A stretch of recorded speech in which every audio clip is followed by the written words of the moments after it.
Hey guys, welcome back. In this video, we're going to look inside of this tiny little box. It's Great Wall Hobbies 144 scale AC-130J.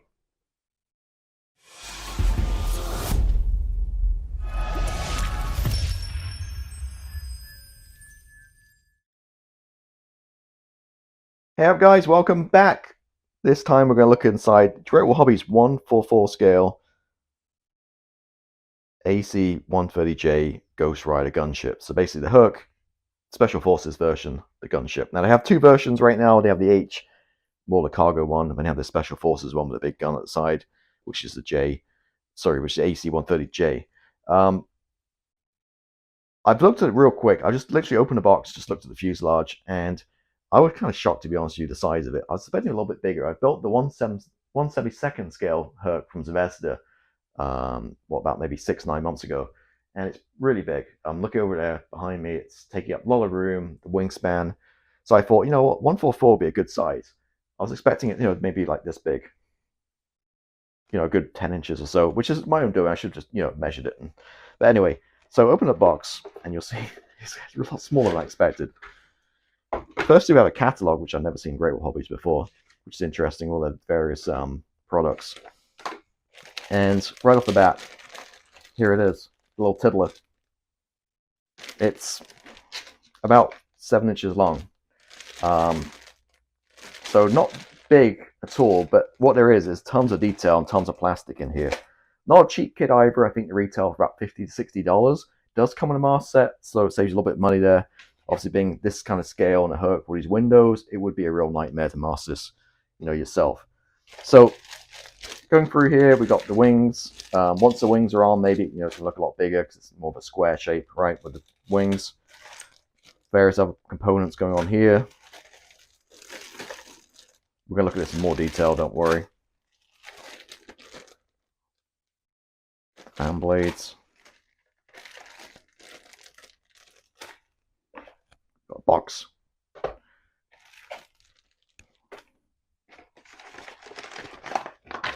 Okay, and then the bottom, we've got instructions, and we have the color callouts. So, pretty packed box, as always, with Great Wall Hobbies. Let's look at the callouts first, as I got in my hand. And you can see here, we've got the 4th Special Operations Squadron, the 73rd Special Operations Squadron.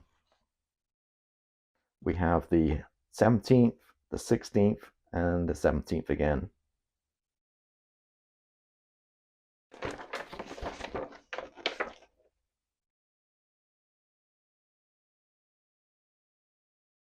And your color callouts.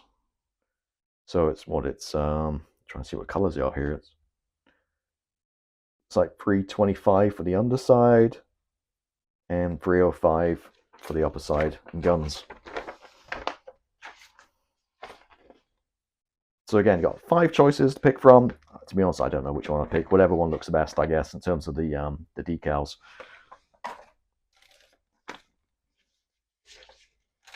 And then instructions-wise, typical Great Wall Hobbies where it's kind of a little loose. They have this like covering page, has like these sprue callouts, colors on the back.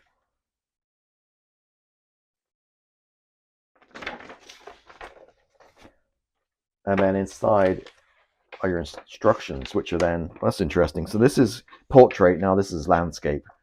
Let me zoom in here.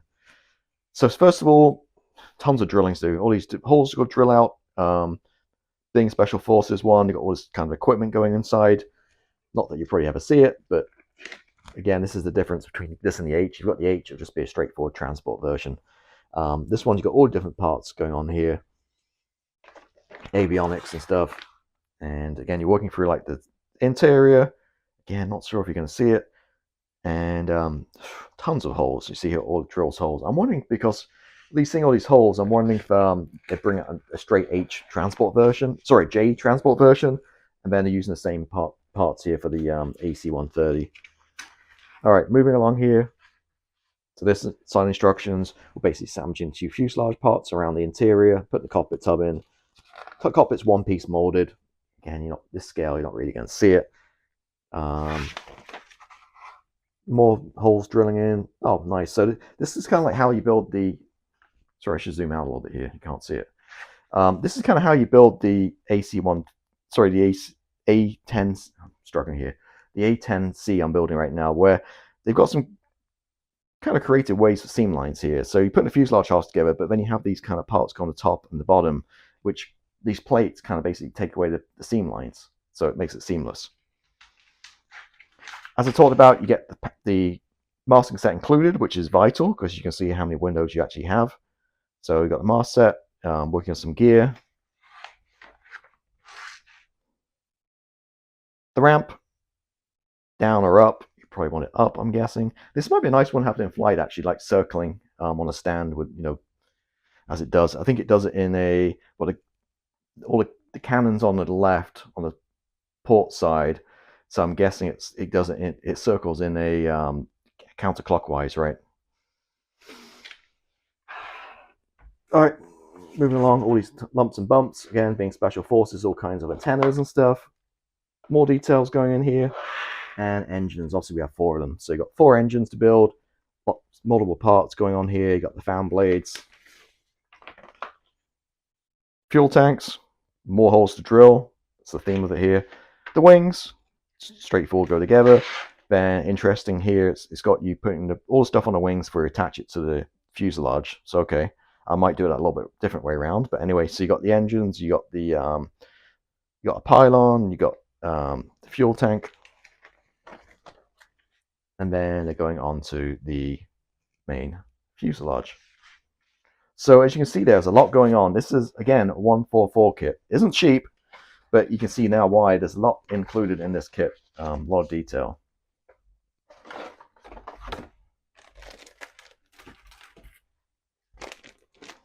All right, moving on to the decals.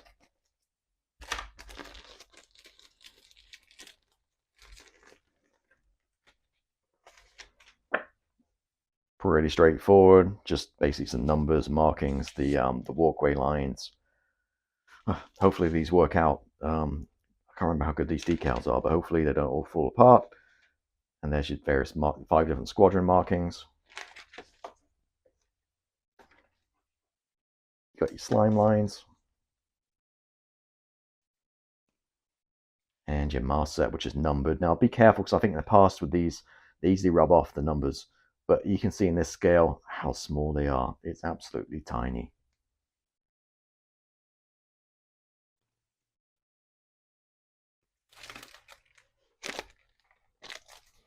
All right, first up, let's look at this box. So we have this white box here. And, oh, that's nice. I noticed that. So we actually have the nose weight included, which is awesome. Don't feel very heavy though. Clear parts, basically a bunch of lights, a few windows, and the front area. You can see how it's molded, so it's not just the windshield. It's easy to take together seam lines. The whole front section goes in there, and makes it a little bit easier.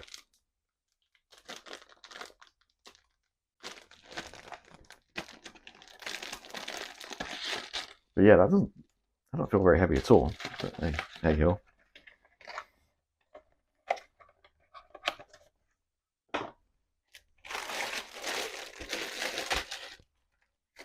All right, let's start up with the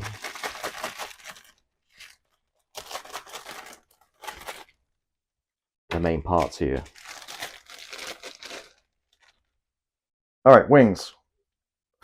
Beautiful detail, as you expect. No problems at all.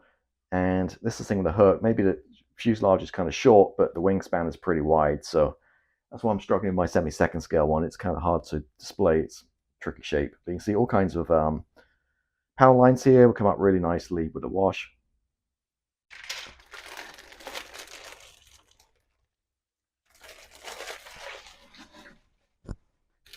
All right, the main part, which this is what threw me off. It's tiny, but there you go. It's the main fuselage. So I know it doesn't blow me away. There's some power lines here. It looks pretty kind of deep. But again, it's small scale, right? It's once it's all put together, I think it'll be fine. Just seeing it on this sprue here, it just looks, teeny tiny, right? It's wheels. You got the cockpit tub, which is nothing really. It's just a molded piece. Again, you're not going to see it in there with these windows. You've seen how small they are. The doors. Doors are separate, so I guess maybe you could have the doors open if you wanted to. You could mold it open. Okay, there you go. It's, to be honest, it's what? It's the size of a 72nd scale fighter jet size is what it is.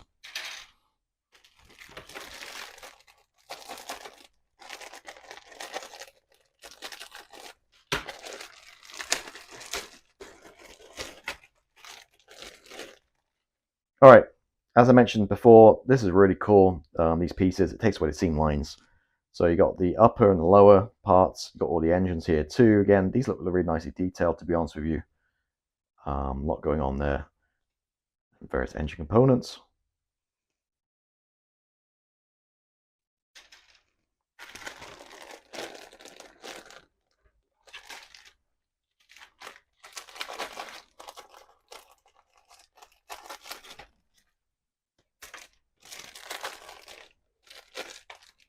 All right, bunch of little tiny parts here. Pitot tube, well, yeah, antennas, various tiny little parts. See my hand how small this is. Perfectly molded, zero problems or flash or anything like that. Be careful cutting these guys off. Here's your blades, fan blades.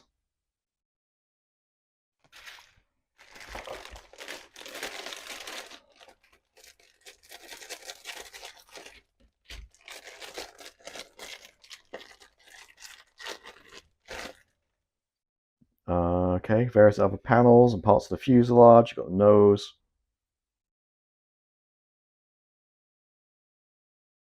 I am seeing though that actually not so bad. You got to be careful how you cut these off. See how it's attached. But I've seen a lot worse. These aren't so bad, the attachment points. Horizontal stabilizers, again, nicely detailed.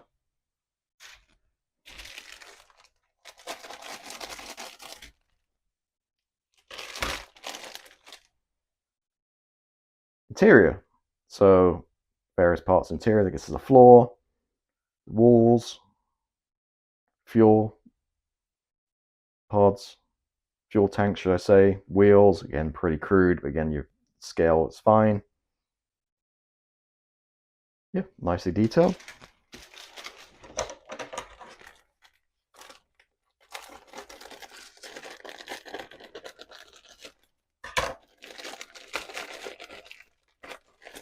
And finally, there's other parts here.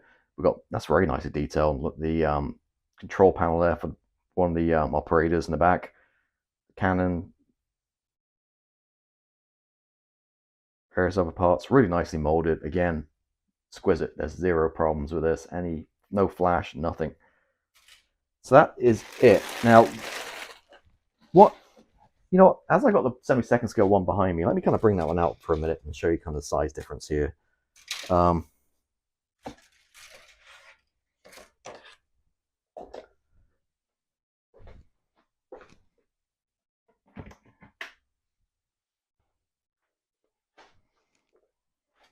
right, excuse the dust. Cobwebs. This is a 1/72nd scale Herc. Gets my hand there. Let me move out. There we go. It's a big boy. You see how wide it is? I was expecting, to be honest with you, I was expecting, about this big. But it's definitely smaller, but spacing, right? This is massive. Like the wingspan, like you could put on the wall maybe, but compare it to, this one. It's obviously way tinier. But hey, easier display, I guess. You could even do a diorama with these, right? You can definitely get 1/4 scale odd pieces of armor and stuff. Or if you built, I think I even have one. I think I even have like Humvee or something in 1/4 scale. So if you, not this one, but if you're building the transport one, you could probably do it. Find stuff to go in the back of it. Not that these really carry much weight, unlike C-17. But again, the wings. I mean, see the wing size compared is way smaller. So ironically, the price. I mean, this bigger one's probably cheaper than this one. But it all comes down to your space, right? Your size. If you've got tons of storage, well, display space, and you want a big guy, get this Vesta one. This guy is a good kit. Featured on my channel. It's on Patreon. I talked a couple of things about it. But if you don't have this kind of space for a, what, it's the width of my cutting mat, A2 cutting mat, so it's like 22, 24 inches wide. This might be a good option. Yeah, I want to build this one, see how it turns out. But I'm saying how small it is, but you know what? Once you add the wings and build it out, it's not going to be quite so small, but a lot of detail here. So there we go. That's the very nice yet expensive Great Wall Hobbies hook. This is the AC-130J version. What I'll say again is, if you can find this on a deal online somewhere on a sale, it might be worth picking up. Some of the retail prices are a little bit ridiculous. I've seen it for like $60, $69. I would definitely not pay it for this kind of thing, but pick it up for like 35, 40 bucks for sure. Looks like a nice kit. And you can see the detail there. It's going to turn out to be a really nice kit. I've yet to have a really bad Great Wall Hobbies kit. They always turn out pretty good in the end, despite the sometimes challenging instructions. But there we go. Wrap this video up. So thank you for watching as always. If you haven't done so, hit the subscribe button. I'll catch you next time. See you.